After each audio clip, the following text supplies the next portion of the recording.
probably. Oh yeah. I'll say this to give you some time to think. Whenever I say the word euthanasia, I always think of youth in Asia.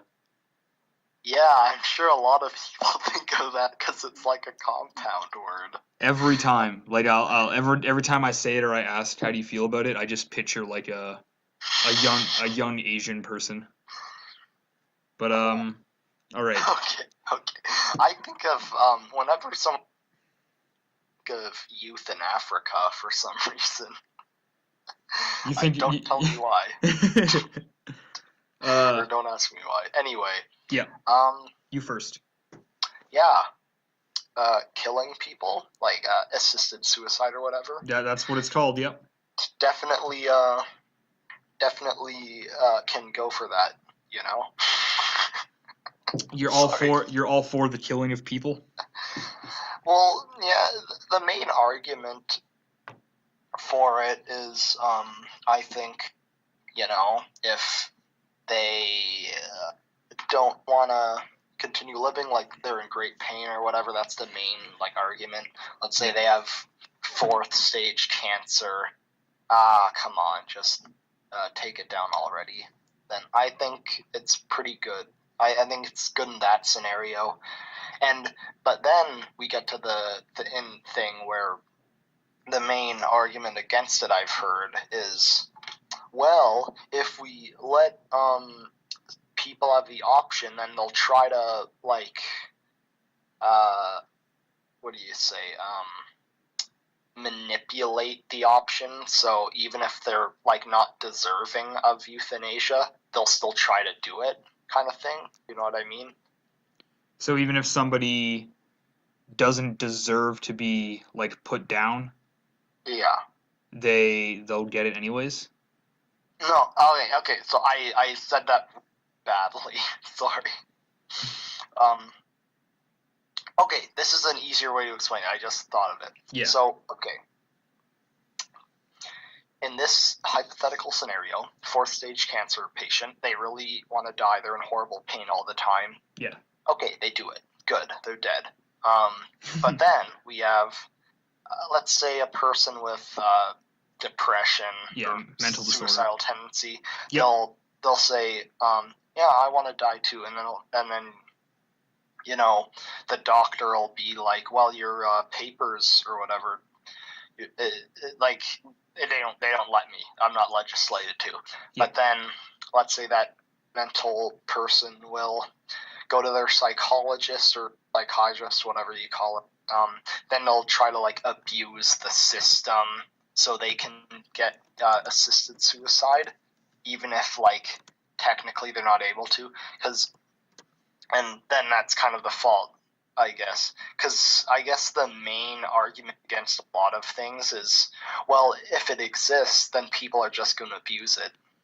But I think, well, you can abuse anything, so I don't really see that as an argument, I guess.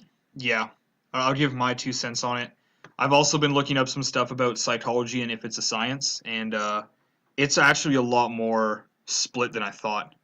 Oh, really? There's a good amount of people saying psychology is definitely not science, but based on I'd have to read up more about psychology in general to get a valid opinion. Based on the video I've seen and the just some other opinions I've heard in the past, I always considered it science, but who am I? Anyways, what I think about euthanasia, pretty much when I talk about it, I describe it as dignity death. Dignity death. So that sort of already, I can't say that, but anyways, that sort of already gives you an idea of how I feel about it.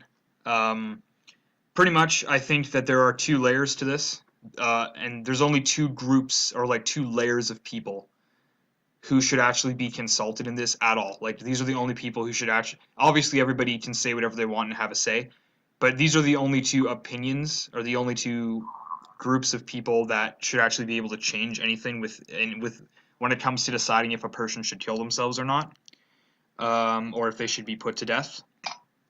The first layer is the person at hand, so the person who is actually experiencing said pain or said trauma or has been through set experiences that leads them to want to die.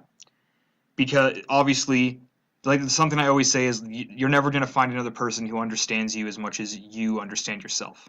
Oh yeah. I say that a lot because I think it's true. Like I have been in a relationship with myself for the amount of time I have been alive, and even if I meet somebody who is extremely like me, they don't know what happened to me in the past. Even if I tell them everything, they're not going to know a fraction of. They're not going to have the fraction of the data that I have for myself because I actually experienced those things.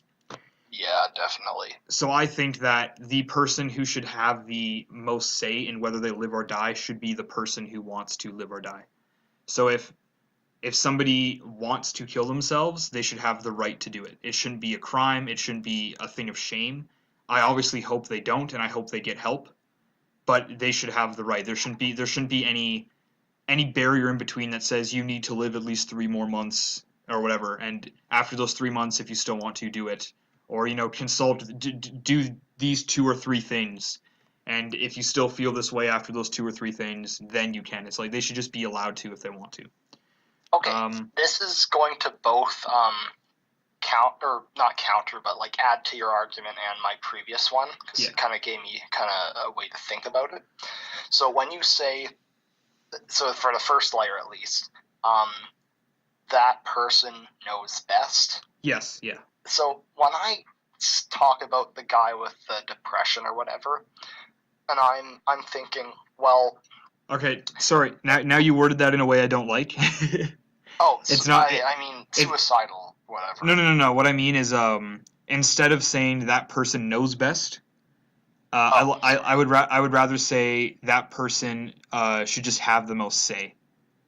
Okay, that's even better. Because I understand there's other people who are able to are able to gather more information and actually understand what is going on chemically in his brain. Yes, I get what you mean. That's an even better way to word it for my argument. Yeah. So this kind of brings back to when I've mentioned physiological things kind of affecting free will or whatever. Yeah. Because let's say, I don't know, the guy with depression is on like anti-depression medication or something like that, some sort of medication, and one of the side effects is suicidal. That's pretty damn common in those.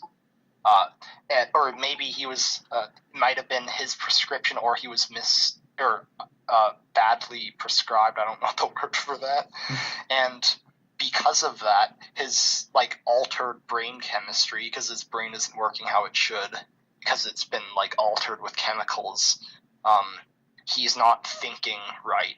So it's almost as if when he's making his decision that he wants to kill himself, that isn't even really him making that decision. Yeah. It's like the added like chemical equations.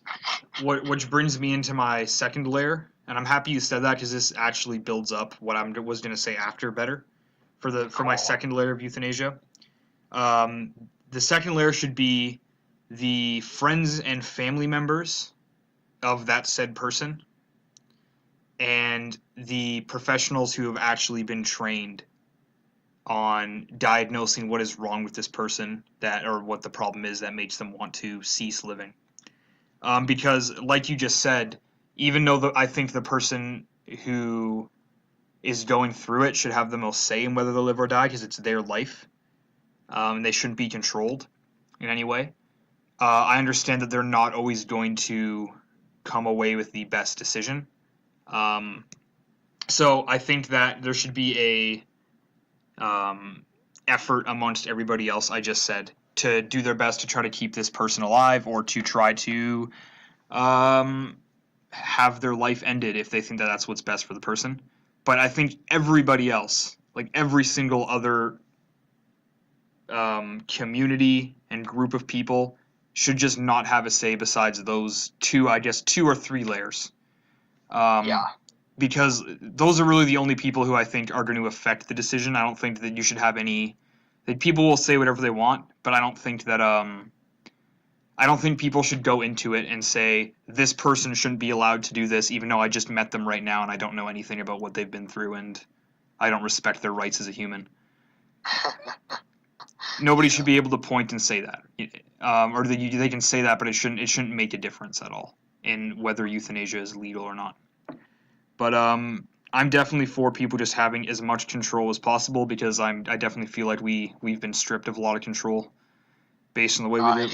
Yeah, I totally agree with that. Yeah, we've been taught to weight certain things as important when really we don't need them at all as humans. But yeah, I won't get into that too much, mainly because I just don't really have anything else to say about it.